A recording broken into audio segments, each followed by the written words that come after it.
Good morning. Good morning. We are extremely pleased that you're here. It is good to come together for the purpose of co-creating. Do you agree? Yes. Yeah. You're knowing what you're wanting? Yes. It moves a bit, doesn't it?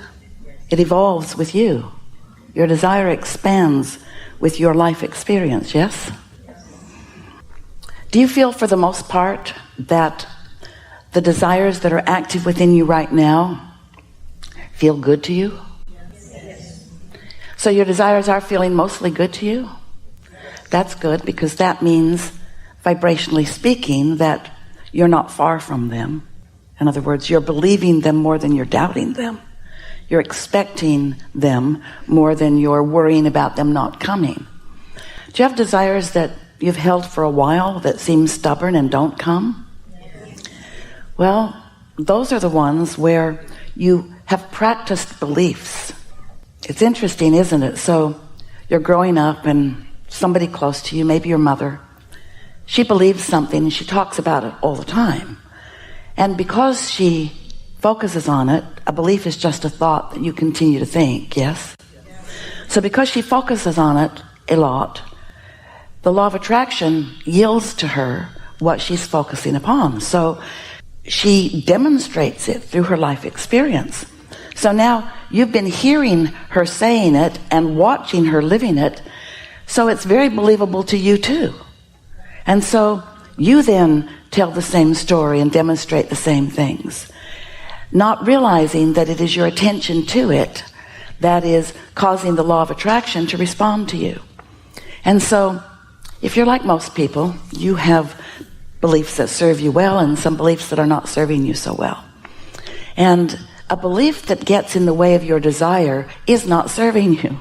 It's not serving you for many reasons. The biggest reason is because as you are living your life and you're sifting and sorting and knowing what you don't want and therefore knowing what you do want, you are calibrating or creating a vibrational frequency or atmosphere of what you do want. You can't focus on something unwanted without simultaneously creating its opposite. So if you feel afraid, you create more clarity and strength. If you feel unworthy, you create more worthiness. There's a equal vibrational wave on either side of this equation. You are source energy demonstrating in these physical bodies. You are an extension of source energy.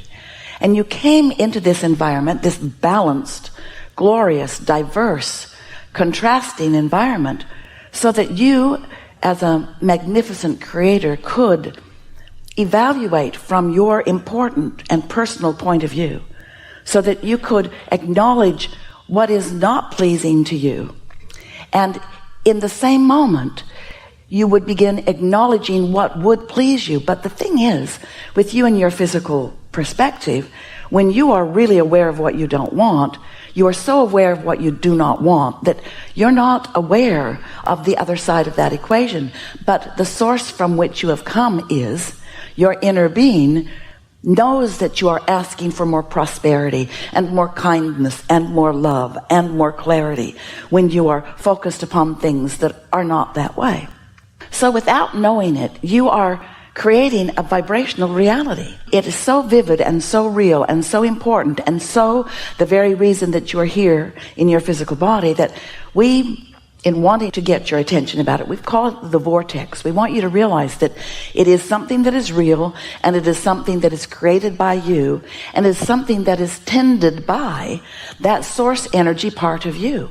When you launch a rocket of desire, that non-physical part of you becomes it. But sometimes that's hard for you to hear because you are so accustomed to acknowledging you or me in my physical human body that you don't realize that you are so much more than this physical human body.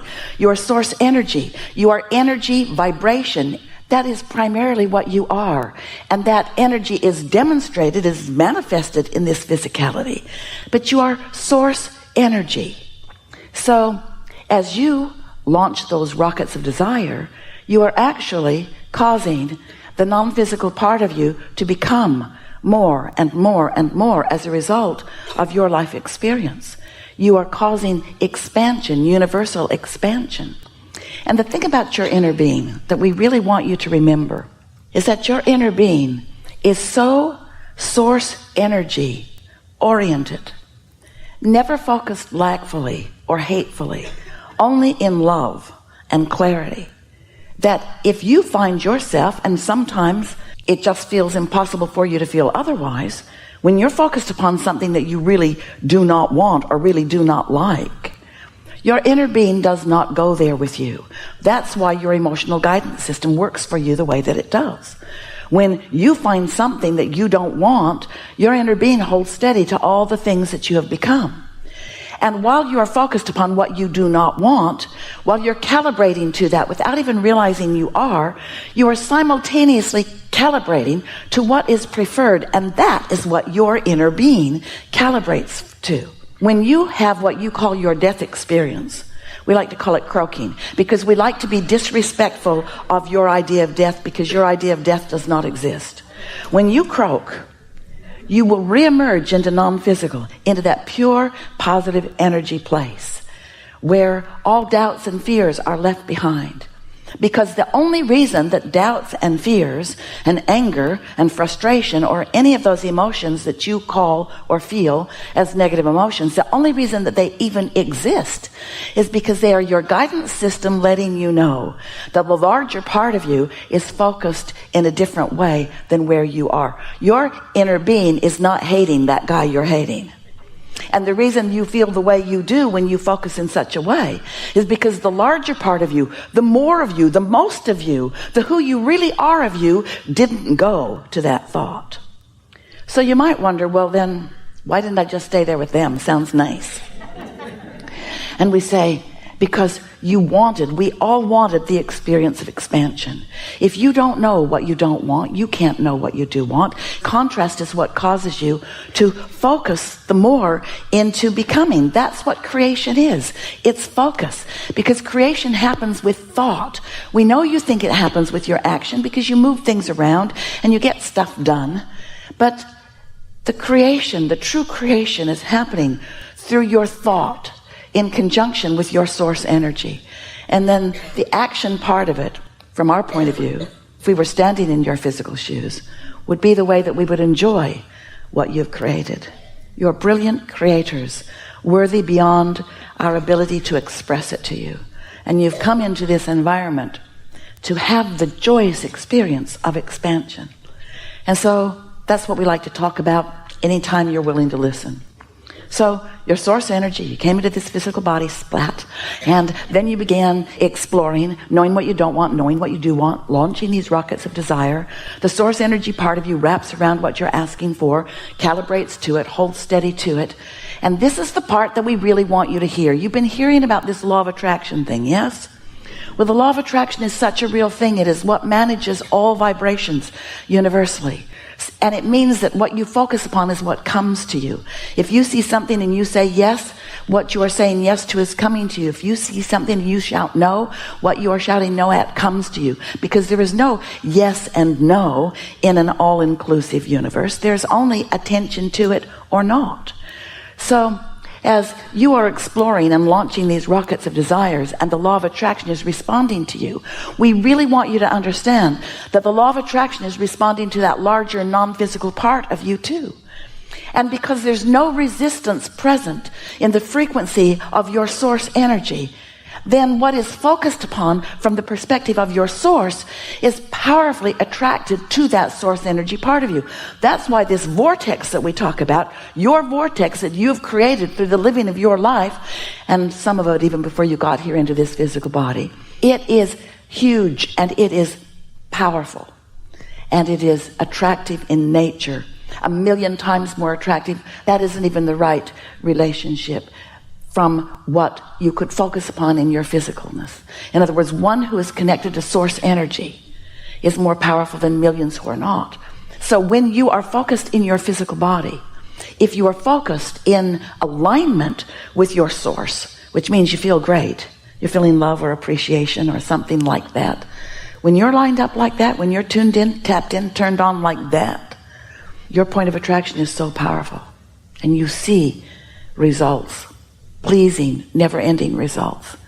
But if you're focused over there in anger or frustration, that anger or frustration is simply your indicator that you've focused yourself away from how Source sees it. It isn't wrong to do that, because knowing what you don't want launches rockets of what you do want, and that was your plan. That's what you came to do. Just don't make a career out of that. We call that step one. Step one is ask. And you can't ask for something until you've evaluated and come to your own important personal conclusions about what you're asking for. And when you ask, step two is, it is given immediately. And the reason it is because when you ask, you launch the rocket. When you launch the rocket, your inner being and law of attraction get all over it. And the vibrational beginning of your desire happens. The next step is really what we focus upon in these gatherings. What are you doing about it? After you've asked, are you joining your inner being in the positive expectation of its becoming? Are you looking for evidence of it? Are you appreciating what's around you?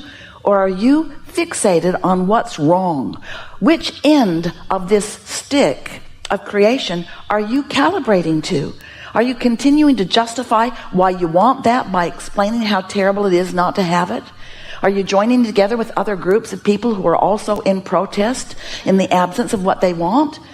Because when you are in that modality, you are not allowing, you're not letting in, you're not accomplishing step three. You're not receiving what you're asking for.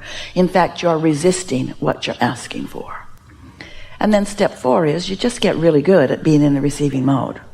And step five, our favorite really, takes a while to get there. Step five is when you're back in step one and you don't mind. You're back in step one and you understand the value of it. You're back in step one and you know you're sorting and sifting and calibrating, and you know the whole time you're writhing in the discomfort of what's wrong, you're creating an equivalent rightness of what's right. In other words, you understand that. And once you get the hang of this, once you are willing to acknowledge that feeling good is a good thing for you, once you acknowledge that your inner being is always aware of you, never apart from you, always rooting for you, aware of every engagement you have with every thought, word, or deed, aware of you, always aware of you, and while aware of you, having thoughts about you, pure, positive thoughts about you, thoughts of expectation, thoughts of success, thoughts of adoration, thoughts of your worthiness, thoughts of thankfulness for you playing your role in the expansion of the universe. And when you get crossways of those thoughts, like when you put yourself down or others, or like when you push hard against something unwanted, when you have those kinds of thoughts, then all that has happened is you've set up some resistance so that you're not in the receiving mode, not in the receiving mode of what you want, not in the receiving mode of your connection with your inner being that feels like love and appreciation, not in connection with clear thoughts that stream from your vortex into your own mind. When you have resistance, you block the stream that's flowing to you. You block the good ideas. Your inner being knows where you stand in relationship to everything you desire. And it's constantly streaming awareness of how to get there. But if you're all balled up in what's wrong, you're not getting any of those messages. But it doesn't stop the messages. That's the thing that we most want you to understand. Your inner being is flowing to you at all times. The question is, are you in the receiving mode or not?